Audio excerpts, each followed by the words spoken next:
Chao Planoy, a name that strikes fear in the hearts of many. Who is this woman, and why is she considered such a problematic figure? I spent a good 2 weeks doing some digging, and today we're going to go through everything I've uncovered. Like a cave diver who enjoys spelunking for some odd reason, I have searched every crevice of the internet in order to answer the burning question: what's the deal with Chao Planoy? So put on your hard hats and let's dive headfirst into the world of the most controversial Thai GL author. A quick disclaimer, I'm about 99.9% sure that I've failed to mention every single Chao Planoy controversy, so if there's anything important that I've missed, please don't hesitate to share it in the comments. To be honest, I wasn't even sure if I could make this video, because it's been a real challenge trying to find receipts for anything. Regardless, I tried my best to summarize the main criticisms that people have with the author in question. I also need to give a content warning for the following subjects. There's more than usual, so please read through this list and proceed with caution. For many people, their first introduction to the author Chao Planoy was back in 2022 with the premiere of the Thai GL Gap the Series. This series was a massive hit across multiple countries, winning awards for Best Series, Most Popular Actress, Best Couple, etc. It catapulted the lead actresses Freen and Becky into stardom and inspired other companies to take the risk and begin investing in the GL genre. The Gap phenomenon was one of those you had to be there moments. It changed the culture forever. That being said, it should come as no surprise that I was a huge fan of this series. I would still consider it my favorite GL of all time. It holds a special place in people's hearts because it paved the way for all the Thai GLs that came after it. At the time, fans of the series became aware of Chao Planoy through her very active presence on Twitter. She made it known that she's the author of the Gap novel, and she often interacted with the cast members and the show's official account. I'm not sure how involved she was in the production itself, but she was close enough to be attending Freen and Becky's costume fittings and similar schedules. Overall, it seemed like she had a positive work relationship with Idol Factory and their artists. This was around the time when I witnessed my first Chao Planoy controversy. So here's what happened. During the airing of Gap, fans noticed that Chao Planoy seemed to have a thing for Becky, who was playing the character Mon. She would tweet at her in a very flirty manner, which did not sit well with anyone. Fans called her out for being unprofessional and cited concerns about their age gap. In 2022, she was 37 years old and Becky was 18 to 19 years old. Simply put, people found it creepy. This was my literal first impression of Chao Planoy. Since then, she has become the GL author with the most novel-to-series adaptations under her belt. It feels like anytime a new GL series is announced, it's based on one of her novels. Although we are starting to see a more diverse range of GL authors gaining recognition in Thailand, Chao Planoy still holds an insane monopoly over the industry. It's become a sort of inside joke, and with that joke comes genuine frustration, because frankly speaking, people are sick of her work. It turns out, the most controversial thing about Chao Planoy is not her online behavior, but her writing. How bad can it be, you ask? Bad enough to land her with the nickname the Lesbian Mame. Yes, people call Chao Planoy the lesbian version of Mame. The reason why is because she tends to go to the extreme. Think of the most toxic tropes and taboos an author could write. I guarantee you, she has written it. Similar to Mame, she will have a character experience every traumatic event conceivable, including but not limited to graphic sexual assault. Imagine the Tarn-type cinematic universe, but with female characters. That's Chao Planoy. As a matter of fact, she does have her own universe, which is aptly named the Yuriverse. Now, the Yuriverse is made up of most, but not every Chao Planoy novel, and when it's charted out like this, you can see how the characters and their stories are all interconnected. A character from one story might be blood related to a character from another story. They might be exes, they might be friends, hell, they might be all those things at once. Anything is possible in the Yuriverse. One trope within the Yuriverse that Chao Planoy is infamous for using is the "I'm not a lesbian, I just like this one girl" trope. People take issue with this because 1, it may contribute to bi-erasure, which is basically the act of dismissing or denying the existence of bisexuality, and 2, it may feel like you're trying to separate a queer character from their queer identity. Like, why can't she simply be a lesbian who's attracted to a specific girl? There's a bit of internalized homophobia that's present in some of her characters, like Pam in the novel For Us, who calls Dokrak a pervert for trying to kiss her. People question why Chao Planoy repeatedly includes these little hints of heteronormativity in her GL novels. Some people are also critical of the role that the male characters play in her stories. In Mate Volume 2, for example, people were upset about the ending, particularly the fact that the character Jen kisses a man. Combine this with the fact that Chao Planoy uses the I'm not a lesbian trope in this story as well, and you're left with a whole slew of confused GL fans.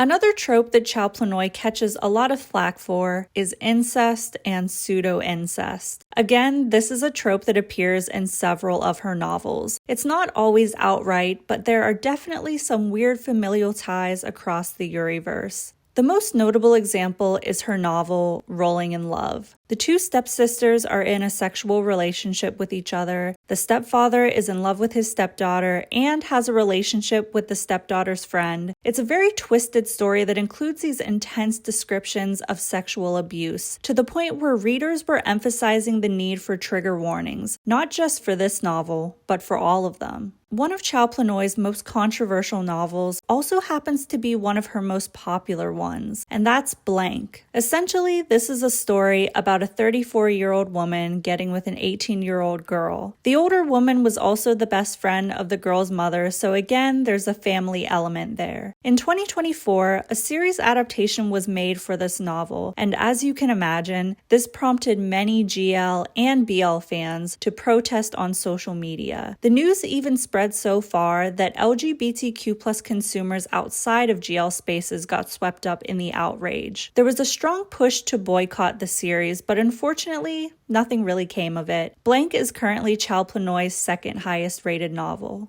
Some other sensitive topics that frequently appear in Chao Planoy's novels are suicide, stalking, student-teacher relationships, boss-employee relationships. The list really does go on. You know, I think people would be more forgiving towards the content of her novels if it didn't feel like she was romanticizing these issues. There are plenty of novels and series out there that depict the darker and more depraved aspects of life, but many of them do this with the intention of showing how these issues have long-lasting negative effects on people. I have a whole video on this topic if you want to hear more about it from a BL perspective. I was trying to think of a counterexample that I could use to convey the difference between romanticization and mere depiction, and tell me why the first series I thought of was Dead Friend Forever. Mind you, I kind of hated that series, but I have to admit, they did a decent job at portraying the student-teacher relationship. As a viewer, you are very in tune with the fact that Non is being groomed and abused by his tutor. There's a sinister tone to their relationship, and of course the tutor kicks rocks in the end, so you also have a permanent consequence for his actions. Compare that to Chao Planoy's novel Blank, or even Rhythm Volumes 1 and 2, where the dynamic between the characters is similar, but the tone surrounding them is completely different. Instead, their relationship is viewed under the lens of love conquers all, love doesn't discriminate. This is the main reason why people are so critical of Chao Planoy. They're concerned that she's trying to normalize things like grooming and pedophilia through her writing.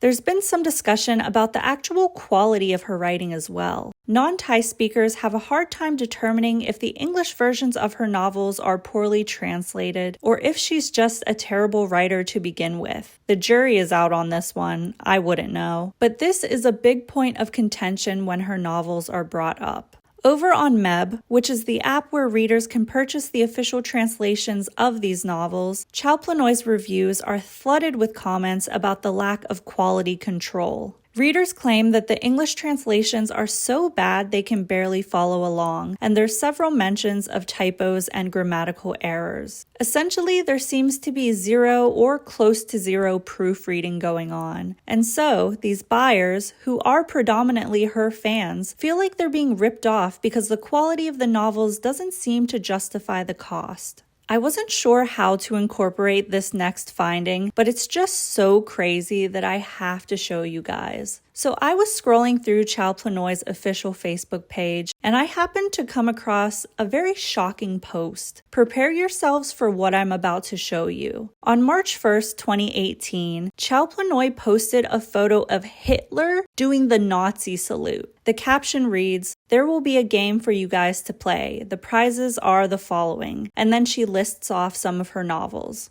So you're telling me she used a photo of Hitler as a meme to promote a giveaway? What? I have to assume that she's trying to create a parallel between herself and Hitler, like they're both leaders who are making an announcement. Because why else would she choose this photo to pair with this caption? I really hope she doesn't agree with this monster's ideology. Let's just say she's extremely uneducated. Even so, can this be excused? In this age of social media, where we're witnessing a genocide happening in real time, can there be an excuse for this? Whether it's 2018 or 2025? I don't think so. We've talked a lot about Child Planoy's controversies and the way that others view her. But what about her as a person? Like I mentioned in the beginning, I wasn't sure how much information I would be able to find, especially about Child Planoy, the individual. As active as she is on Twitter, not much is known about her. So what is her background? I did find out something interesting via her Facebook. She used to write straight romance novels. She has this collection called the Jamsai Love Series, and it consists of several volumes that focus on heterosexual love stories. The reason why I found this interesting is because Child Planoy is known as the GL author, so I didn't expect her to have so many straight romances on her resume. One of her early novels was also adapted into a series. Longtime GMMTV viewers might remember the 2015 anthology series Ugly Duckling. Seeing where Child Planoy's career started and where it ended up has given me whiplash. I'm sure some people already knew this information about her, but I certainly didn't. Something else I noticed as I scrolled through her Facebook is that she's a huge second-generation K-pop fan, and it seems like many of her characters were inspired by idols, like Crystal from FX, Tiffany from Girls' Generation, and Nana from After School. She would post the new chapters of her novels with images of them attached, and she would even make these fanfic-esque posters to go along with her stories. So as you can see, Child Planoy is a character. She's written some stories that people love, and she's written some stories that people hate. You know what I find ironic? Typically, when we see a book being adapted into a film or series, people put the original source material on a pedestal. You always hear, "The book was better." But with Child Planoy's novels, generally people prefer the series adaptations. They consider them a huge improvement because companies like Idol Factory, GMMTV, and Change remove the majority of the taboo elements within her stories. To be completely honest with you, I really wish Child Planoy wasn't so unhinged, because it is a big deal for an openly lesbian author to be dominating the GL scene in a Southeast Asian country. However, she's just so off-putting to me as a person, which makes you question her intentions. Take the whole flirting with Becky debacle, for example. I think some of her tweets wouldn't feel so disturbing if the content of her novels didn't have such a focus on young girls and power imbalances. It's all these details combined that makes you wary of her and her art. You know that quote that goes, "You can tell what someone's kinks are by consuming their art"? That is literally what pops into my head anytime I see the name Child Planoy. But I digress. Thank you to the moon and back for watching. I really do appreciate it because the research for this video had me feeling like I was part of the cold case unit. I was over here tying red strings on a corkboard. Anyway, I'd love to know if you guys have seen the series adaptations of Child Planoy's novels. What did you think of them? Do you have a favorite? And novel readers, please tap in and tell me your thoughts on her more controversial works. Obviously, her writing has some draw to it, or else people wouldn't be consuming it. But again, thank you so much for watching, and I will see you guys in the next video. Bye!